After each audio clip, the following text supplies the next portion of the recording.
Welcome back. Now, magnetic effect of current, lesson 17. This is a theory, and we'll be studying about a galvanometer and an ammeter.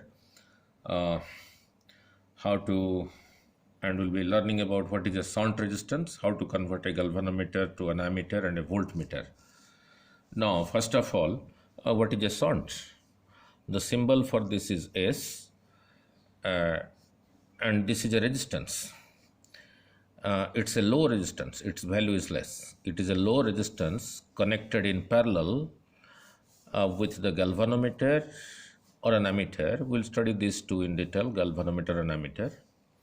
What it does, it protects the galvanometer or ammeter from strong current. Now look, this is a note for you. The resistance R of a coil of a galvanometer. A galvanometer has a coil inside it, and that coil is suspended within the magnetic field, and when current passes through the coil rotates, and a needle is attached, and the needle also rotates on a circular scale and gives you the current reading of the current, means how much current is passing through the galvanometer. So the galvanometer has a coil. Let the resistance R of the coil of a galvanometer is around 20 ohm, and it requires a current of 5 milliampere for a full scale deflection. Means if more than 5 milliampere passes, the galvanometer will be damaged, because we know in heat and while studying heating effect of current, heat produced H was equal to I square RT. Now if R is less, we know I is equal to V by R. If R is less, then I will be more. If I is more, I square will be more. Then the heat produced will be more. And if time is also more, then also the heat produced is more. So due to heating, the instrument will be damaged.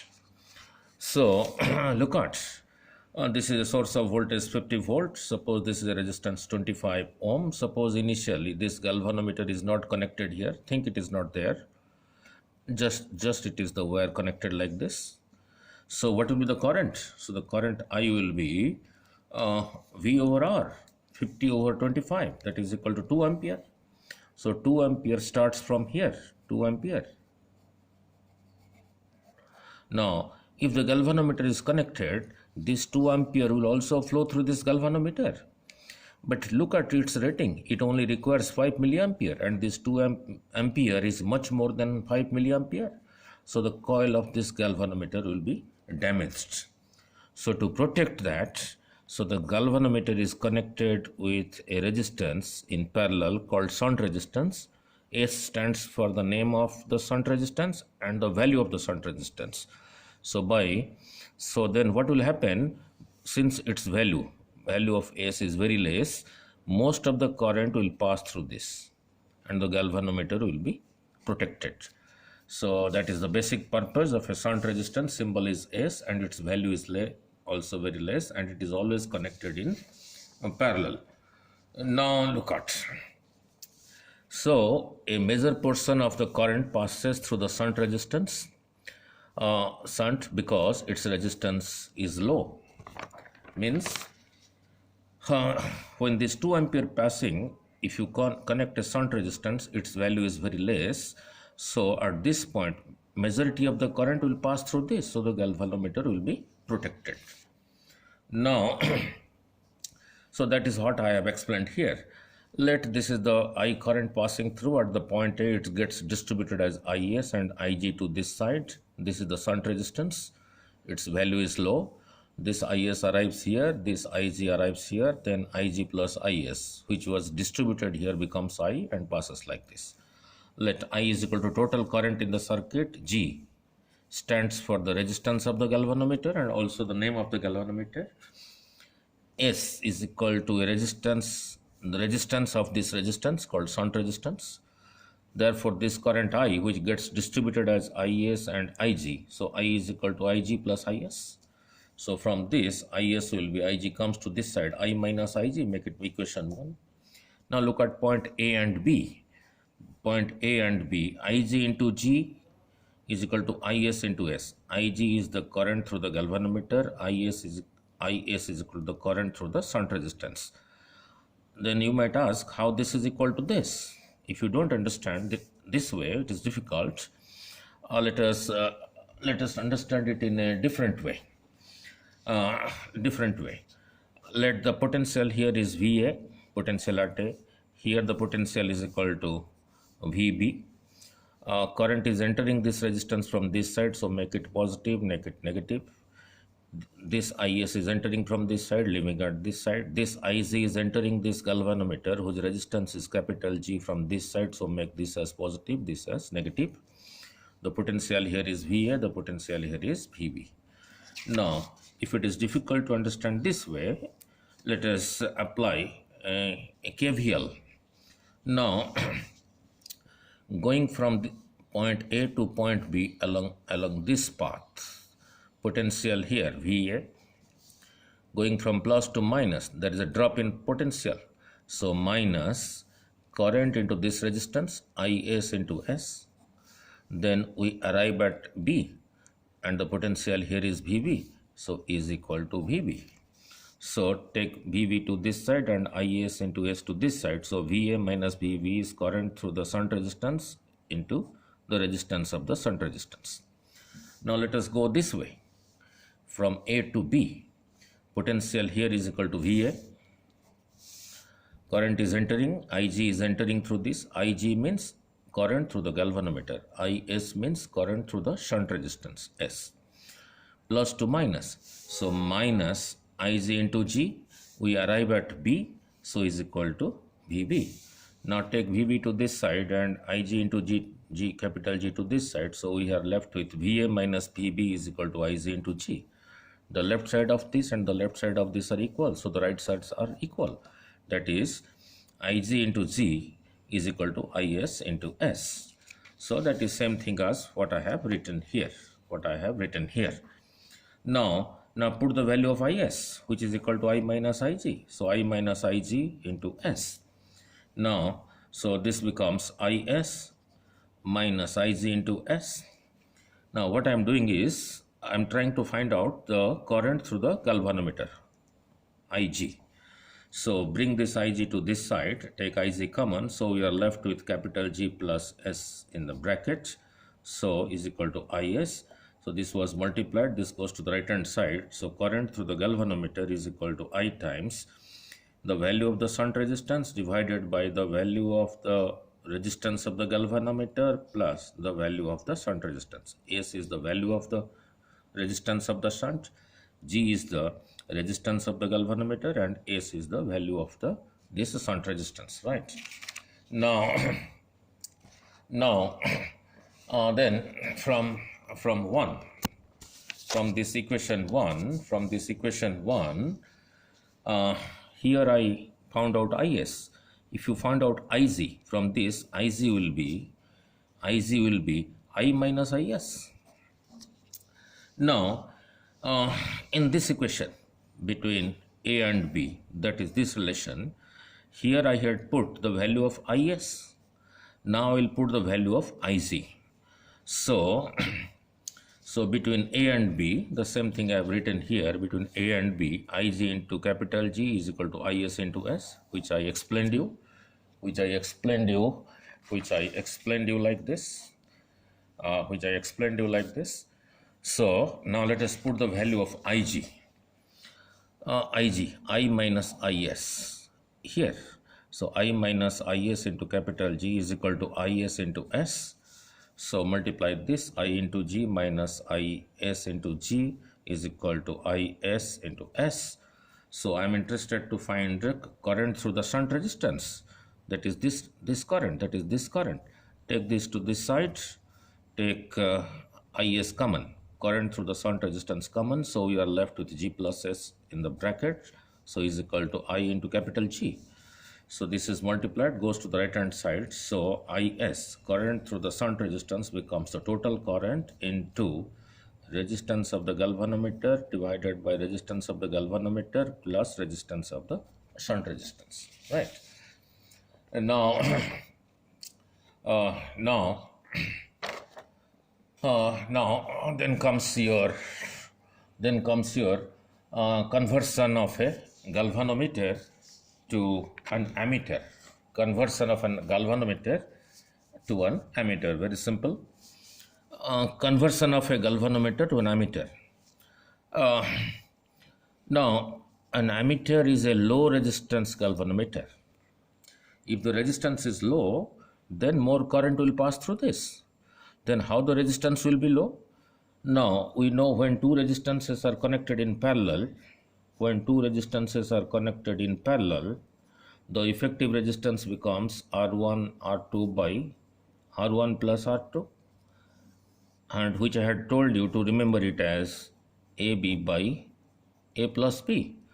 And this is less than R1 and this is also less than R2. So, since an ammeter is a low resistance galvanometer, we have to make its resistance low, we have to connect a resistance in parallel with it. Then only the effective resistance will be low according to this principle. So look at, for the time being, don't look at this green line, only look at the black line. The current I is flowing in a circuit. This capital G stands for the resistance of the galvanometer. S is the shunt resistance connected with G in parallel. Then the effective resistance will be G into S by G plus S, because they are in parallel. So this will be less than G and this will also be less than S. Means that is how we can reduce the effective resistance. Means it will be able to draw more current. Let I is equal to total current, which gets distributed as Ig, current through the galvanometer in G, and therefore we are left with I is arriving here, Ig goes to this side, so we are left with I minus Ig. Therefore I minus Ig passes through the shunt resistance, arrives here, and from this side Ig arrives here, and together it becomes I. So the circuit is complete. Now at this point, as I explained before, let VA is the potential at A, VB is the potential at this point B. Now, this current is entering from this side, so positive, this is negative. This Ig is entering from this side, so this is positive, this is negative. So let us go this way. VA, from positive to negative, there is a drop. So this current into this resistance minus I minus Ig into S, I arrive at B, so is equal to VB. So bring VB to this side and this to the right hand side, we are left with VA minus VB is equal to I minus Ig into S. Again go this way, from A to B. Potential at A, I have taken it as VA. Now plus to minus, there is a drop. So Ig into this resistance, so minus Ig into G, I arrive at B, so is equal to VB. Bring VB to this side and this term to the right hand side, so you are left with VA minus VB is equal to Ig into G. The left side of this equation 1 and the left side of this equation are equal, so the right hand sides will be equal. Therefore this is equal to this. So from equation 1 and 2,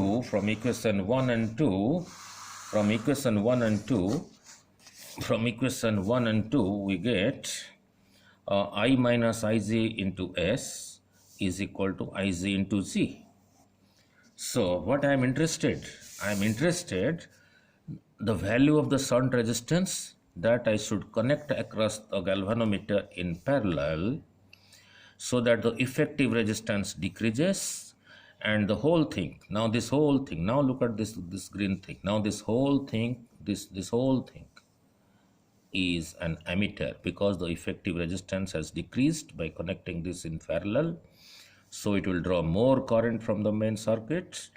So I'm interested to find what should be the value of S. So from equation 1, this is 1 and 2, this is equal to this. So now multiply this with this, means I into S minus Ig into S is equal to Ig into capital G. Now take this to right hand side, bring this to left hand side. So your S shunt resistance comes out to be Ig over total current minus Ig into the value of the resistance of the galvanometer. So this expression gives the value of the shunt resistance that is to be connected parallel with the galvanometer resistance, so that this whole thing is now an ammeter. So since S and G are in parallel, the effective resistance of the ammeter, which is a shunted galvanometer shunted means connected in parallel by a resistance S, called a shunted galvanometer, is G into S by G plus S, which is less than G, which is also less than S. Therefore, it draws a more current. Now, then coming back to conversion of a galvanometer to a voltmeter. Conversion of a galvanometer to a voltmeter.